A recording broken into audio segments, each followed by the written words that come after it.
안녕하세요. 오늘은 사도행전 37번째 시간입니다. 지난 시간에 사도행전 22장을 살펴보았습니다. 좀 더 살펴보도록 하십시다. 왜 예루살렘의 이스라엘 백성들은 바울 사도의 예수님 만난 이 체험에 관한 증거, 간증을 듣고 바울 사도를 죽이려고 했었던가? 그것은 그들이 생각하는 하나님을 만나는 방법, 이것이 바울 사도의 증거하는 것과 달랐기 때문입니다. 유대인들은 하나님 하면은 어떻게 배우고 어떻게 만나는가? 유대인들은 어떻게 하나님을 알고 하나님을 믿는다고 하는 건가? 그것은 바로 율법을 배우고 그들의 전통을 익히고 관습에 따라서 하나님을 안다고 생각을 하는 겁니다. 그 방법 외에는 어떤 방법도 인정하지 않았던 겁니다. 예수님께서 오셔서 당신이 누구신지, 하나님 나라가 무엇인지, 하나님 아버지께서 어떠한 분이시고 무슨 일을 하시는지 이러한 것들을 가르쳐 주셨습니다. 역시 유대인들은 자기들의 굳어진 이 전통, 습관에 따라서 예수님을 배척했던 겁니다. 안 믿었어요. 믿지를 않았습니다. 자, 그래서 바울 사도가 이 예루살렘 거민들, 이스라엘 백성들 앞에서 그 이야기를 먼저 했던 겁니다. 자, 복음을 아주 단순하게 증거를 하는데 나는 가말리엘 문화에서 율법에 엄한 교훈을 받았다. 그리고 너희처럼 하나님께 열심히 있는 자였다. 그런데 그게 전부가 아니더라 라고 하는 겁니다. 자, 그러니까 유대인들은 율법을 통하여, 다시 말하면 구약 성경을 통하여 입에서 입으로 그들의 지식을 전하고 또 지식에서 지식으로 증거했으며 그들은 구약 성경에 나타난 하나님에 대해서 말하고 듣고 배우고 했던 겁니다. 자, 그 하나님이 정확하게 참 하나님으로 그들이 이해하고 배웠을까? 구약 성경에 기록된 하나님이 아니다는 얘기가 아닙니다. 참 하나님이 아니다 그런 게 아니에요. 구약 성경을 읽고 듣고 배우는 사람들 혹은 전해주는 사람들, 이 사람들이 성경에 기록된 하나님을 정말 제대로 알고 제대로 배우고 그래서 가르치고 전수하고 자손 대대로 하나님을 가르친 건가, 알게 한 건가, 거기에 문제가 있었던 겁니다. 바울 사도가 증거한 것 중에서 이런 말씀이 있죠. 의인은 없나니, 하나도 없다. 하나님을 깨닫는 자, 찾는 자, 아는 자 하나도 없다. 아무리 율법을 지켜서 거룩하고 경건한 삶을 산다 하더라도 하나님 몰라. 아는 게 아니야. 그것을 가르쳤던 거죠. 자, 하나님을 입에서, 지식에서, 마음에서 말하고 가르친다. 그래서 그 하나님을 귀를 통해서 듣고 또 머릿속에 지식으로 채워넣고 마음에서 하나님을 믿는다고 하면 그게 다 믿어지는 거냐? 참 하나님이냐? 우리도 생각해 봐야 할 것입니다. 율법, 전통, 관습 이러한 가운데서 하나님을 배우면 이러기가 쉬워요. 문자 안에 갇혀버린 유대인처럼 문자 안에 갇혀버립니다. 우리가 성경 공부도 하고 성경을 많이 배웁니다만 그거 하지 말라는 얘기가 아니에요. 그러나 성경 안에 갇혀버리면 성경 안에 갇혀 있을 때에 성경을 읽고 성경을 배우고 공부하면 하나님을 아는 것 같아요. 그런데 성경을 딱 덮어놓으면 그 다음에 문제가 되는 거죠. 하나님이 안 보인다는 겁니다. 그래서 성경 지식은 많이 있는데 성경에 대해서 많이 알고 있는데 실제 하나님은 마음속에 없는 경우가 많이 있습니다. 그게 문제가 되는 거예요. 그래서 바울 사도가 이제 이와 같은 방법, 그러니까 성경 안에서 하나님을 듣고 배우게 되는 이것이 완전하지 않다는 것 가르쳐 주면서 오늘날 우리에게도 이 문제를 주의 깊게 살펴보라고 경고하고 계시는 겁니다. 자, 그래서 전혀 새롭게 찾아오신 하나님을 증거하지요. 사울아 사울아 네가 왜 나를 박해하느냐. 처음 들어보는 음성이었습니다. 성경을 통해서 하나님의 말씀이라고 마음속에 듣고 새기고 그리고 그 말씀을 순종하고 그 말씀을 지키기 위하여 몸부림치는 삶이 있었지만은 실제 위로부터 내려오는 이 하나님의 말씀, 하나님의 음성 처음 들어본 겁니다. 깜짝 놀랐겠지요. 생전 처음 듣는 음성이니까. 그래서 누구냐고 물어요. 평소에 그 음성을 듣고 친밀감이 있었다고 한다면 누구냐고 물을 필요가 없었겠지요. 전혀 낯선 음성인 겁니다. 하나님의 음성이 너무나 낯설고 하나님이 너무나 낯설어 버린 겁니다. 모르겠어요. 나를 부르시는데 부르신 그분을 모르겠단 말이에요. 모르는 겁니다.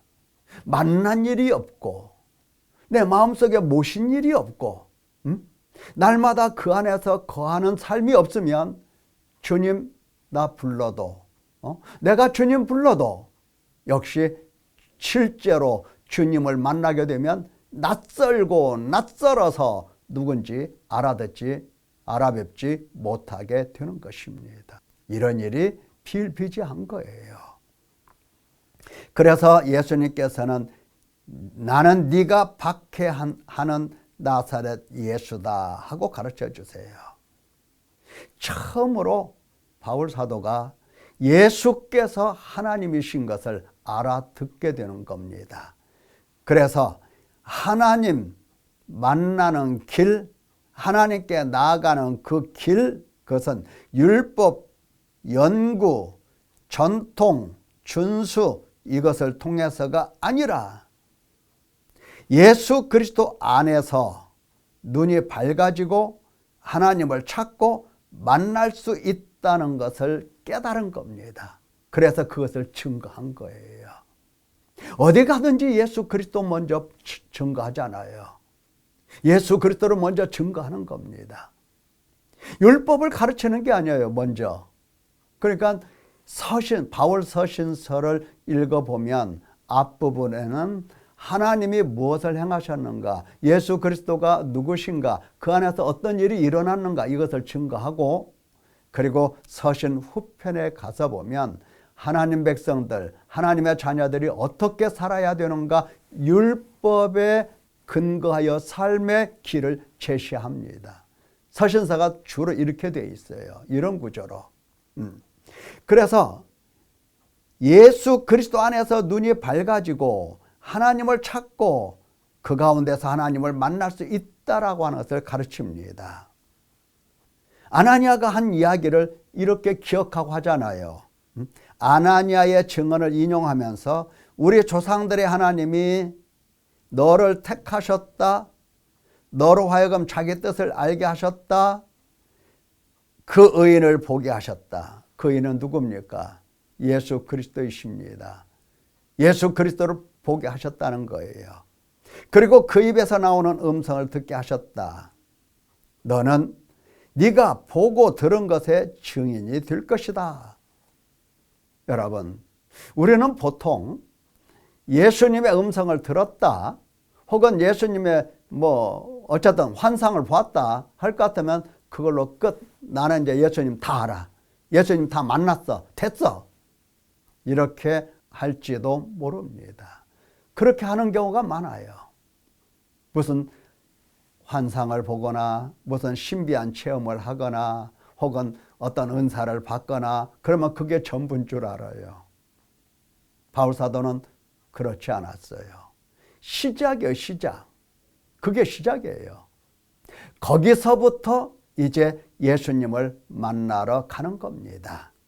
자, 율법이나 전통이나 관습이 아닌 새로운 길로 하나님을 찾아갑니다. 그게 뭘까? 아나니아가 가르쳐줬죠. 주의 이름을 불러 세례를 받고 너의 죄를 씻으라. 예, 너의 죄를 씻으라. 우리가 지난 시간에 예수님을 이렇게 만나고 나서 아라비아로 가서 3년을 거기서 지냈다라고 하는 이야기 들었습니다. 예, 바울 사도가 3년 동안 뭐 했을까요? 바로 너의 죄 문제, 씻는 문제, 이 문제를 해결했을 겁니다. 죄가 무엇인가? 지금까지 본인이 죄인이라고 생각해 본 적이 없어요. 왜? 율법을 알잖아요. 율법을 지켰잖아요. 율법을 이렇게 지켰는데 무엇이 아직도 부족합니까? 유대인들의 생각은 바로 그거잖아요. 무엇이 아직도 부족하냐? 그런데 죄를 연구하고 죄를 생각해 보니까 뭐다? 인간은 의인이 하나도 없더라 하는 겁니다. 하나님을 깨닫는 사람도 없더라. 유대인 하나님을 알아? 하나님을 깨달았어? 율법과 전통과 관습을 통해서 하나님을 배웠어? 아니야. 하나님 깨달은 사람 없어. 그것을 알아들은 겁니다. 너의 죄를 씻으라 하신 이 말씀, 아나니아가 증거한 이 말씀을 듣고 죄가 뭐지? 나는 율법에 이렇게 열심하고 율법에 이렇게 정통했는데도 불구하고 나는 왜 하나님을 몰랐지? 뭐 때문에지? 그래서 죄 문제를 파고 들어간 겁니다. 파고 들어가 보니까 아하, 사람이 하나님을 잃어버린 것은 에덴에서 하나님을 거역하고 하나님을 떠났던, 하나님으로부터 쫓겨났던 그 인간, 최초의 인간부터로구나 하는 것을 알아듣게 된 겁니다. 한 사람의 범죄에서 모든 사람이 죄인이 되고 모든 사람이 다 생명을 잃고 죽음 가운데 있다는 것을 알아들은 겁니다. 회개했겠죠. 예. 율법에 흠이 없는 사람이 회개했다고 한다면 율법으로 흠과 점, 허물투성인 인간은 얼마나 회개를 해야 될까요? 보통 내가 착하게 살면 더 이상 회개할 것이 없다고 생각을 해요. 착하게 산 것은 맞을지 모르나 하나님 앞에서는 의인이 아닙니다. 하나님께서 의롭다 하신 사람은 반드시 예수 그리스도의 피로 하나님이 씻으셔서 깨끗하게 만들어 놓으신 바로 그 사람이 의인입니다. 여러분들이 욥기를 천천히 한번 읽어보세요. 욥은 자기 자신을 의인이라고 생각했어요. 자기가 하나님으로부터 이렇게 고난받는 것은 하나님 잘못이라고 했어요. 왜? 내가 뭐가 잘못했는데 이렇게 생각을 했던 거예요. 그래서 그는 엘리후에게 엄청난 책망을 받고 하나님으로부터 책망을 받습니다.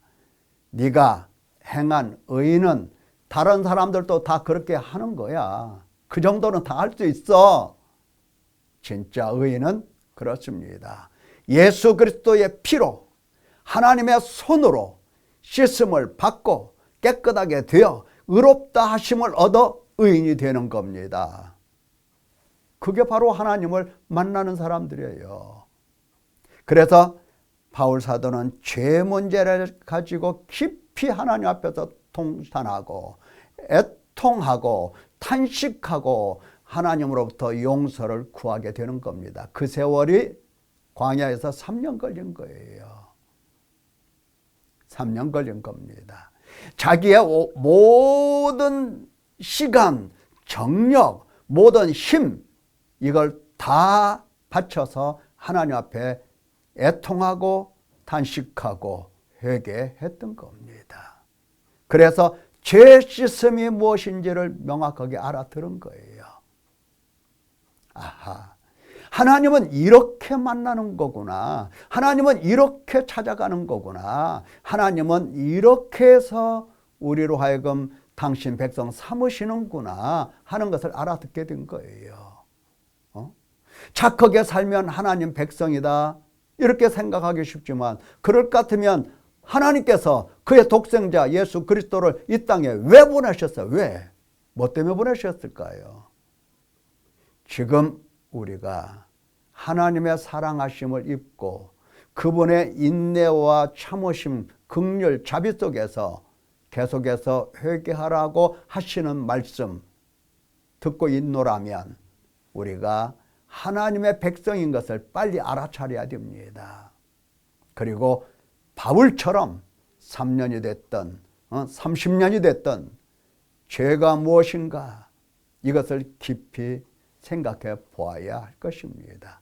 그리고 죄가 깨달아지면 질수록 더욱더 하나님 앞에 나가 애통하고 탄식하면서 씻음 받아야 될 것입니다. 죄로부터의 구원이 무엇인지를 알아듣게 될 것입니다. 감사합니다.